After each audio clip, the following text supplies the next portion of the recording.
മൂന്നുപേരും കൊള്ളാം, നല്ലതായിട്ട്. ഇല്ല, നല്ലൊരു ഫാമിലി പടം, കുഴപ്പമില്ല, കണ്ടോണ്ടിരിക്കാം. എല്ലാവരും നല്ല അഭിനയിച്ചിട്ടുണ്ട്, കുഴപ്പമില്ല. സുരാജ് നല്ലതായിട്ട് അഭിനയിച്ചു. ജോർജ് എല്ലാവരും നല്ലതായിട്ട് അഭിനയിച്ചു, കുഴപ്പമില്ല. ഉണ്ട്, കുഴപ്പമില്ല, കണ്ടോണ്ടിരിക്കാം, കുഴപ്പമില്ല. ഇത് ഈ ത്രില്ലറിൻ്റെ ഇടയിൽ നല്ലൊരു ഈ പോലീസ് സ്റ്റോറികളുടെയൊക്കെ ഇടയിൽ നല്ലൊരു ഫാമിലി സ്റ്റോറി. മൂന്ന് പേർക്ക് ഒരേ ഈക്വലായിട്ടുള്ള ബ്രദേഴ്സ് എന്നുള്ള രീതിയിൽ വീട്ടിൽ നടക്കുന്ന പ്രശ്നങ്ങൾ കോമഡി സിനിമയല്ലേ, അങ്ങനെ പ്രതീക്ഷിച്ചു. കൊള്ളാം, നല്ല എനിക്ക് വർക്കായില്ല. ഇത്രയും കിടിലം ഒരു കാസ്റ്റിനെ കിട്ടിയിട്ട് അത് യൂട്ടിലൈസ് ചെയ്യാത്ത പോലെ തോന്നി. അതൊരു സ്ലോ ബേൺ, ഒരു ഓഫ് ബീറ്റ് പടം തന്നെയാണ് എക്സ്പെക്റ്റ് ചെയ്തത്. പക്ഷേ എന്ത് പോയിൻ്റാണ് ഈ പടത്തിലൂടെ കൺവേ ചെയ്യാൻ ഉദ്ദേശിക്കുന്നത് മനസ്സിലാവണം. ഒരു ഇമോഷനിലും പ്രോപ്പറായിട്ട് ഫോക്കസ് ചെയ്യാതെ ഇങ്ങനെ ചെതറി കിടക്കുവാണ് സിനിമ. അഭിനയം കൊള്ളായിരുന്നു. ഇവരൊക്കെ പ്രൂവ് ചെയ്തിട്ടുള്ള ആൾക്കാരല്ലേ, സുരാജ്, അലൻസിയർ, ജോജു. പക്ഷേ ഇത്രയും കിടിലം കാസ്റ്റിനെ കിട്ടിയിട്ട് അവർ പ്രോപ്പർലി ഒട്ടും യൂട്ടിലൈസ് ചെയ്യാത്ത പോലെ തോന്നി. സ്ക്രീൻ പ്ലേ ഇങ്ങനെ പല പോയിന്റിൽ ഇങ്ങനെ ചെതറി കിടക്കുവാണ്, ഒരിടത്തും ഫോക്കസ് ചെയ്യുന്നില്ല. അൾട്ടിമേറ്റ്ലി ഇവർ എന്താണ് ഉദ്ദേശിച്ചതെന്ന് മനസ്സിലാവുന്നില്ല.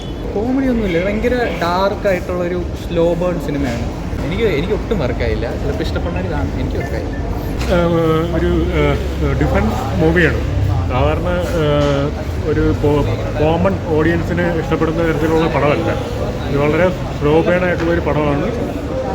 ഇത് മലയാളിയുടെ സദാചാര സങ്കല്പങ്ങളെയൊക്കെ തകിടം മറിക്കുന്ന ഒരു കൺസെപ്റ്റാണ്. അതുകൊണ്ട് തന്നെ ഫാമിലി ഓഡിയൻസിന് ചിലപ്പോൾ ദഹിക്കണമെന്നൊന്നുമില്ല. പക്ഷേ നമ്മൾ ചിന്തിക്കേണ്ട കാര്യങ്ങൾ ഇതിനകത്തുണ്ട്. ഇതിനകത്ത് ജോജുവിൻ്റെ ആയാലും അലൻസിയറിൻ്റെ ആയാലും പിന്നെ വേറെ സുരാജ് വെഞ്ഞാറമൂടിൻ്റെ ആയാലും അവരുടെ ഒരു ലൈറ്റർ വേഷനാണ്. അവരുടെ നമ്മൾ അഭിനയിച്ച് തകർക്കുന്ന ഒരു ഗംഭീര പെർഫോമൻസോ അങ്ങനെയൊന്നുമില്ല. പക്ഷേ ആ ലൈറ്റർ വേഷനിൽ ഇപ്പോൾ ഈ റീസെൻ്റ്ലി നമ്മുടെ ഡൊമിനിക്കിൽ മമ്മൂട്ടിയുടെ ഒരു ലൈറ്റർ വേഷൻ, അതുപോലെ ഇതിനകത്ത് ഇവരുടെ മൂന്നുപേരുടെ ലൈറ്റർ വേഷനാണ്. ഒരു സീരിയസ് ഇഷ്യൂവിന് ശരിക്കും നടക്കുന്നൊരു കാര്യങ്ങളാണ് ഇതിനൊക്കെ പറയുന്നത്. അത് പലരും മറച്ചു വെക്കുന്നു. ആ മറച്ചു വെച്ചത് നമുക്ക് തിയേറ്ററിൽ ഇരുന്ന് കാണാം.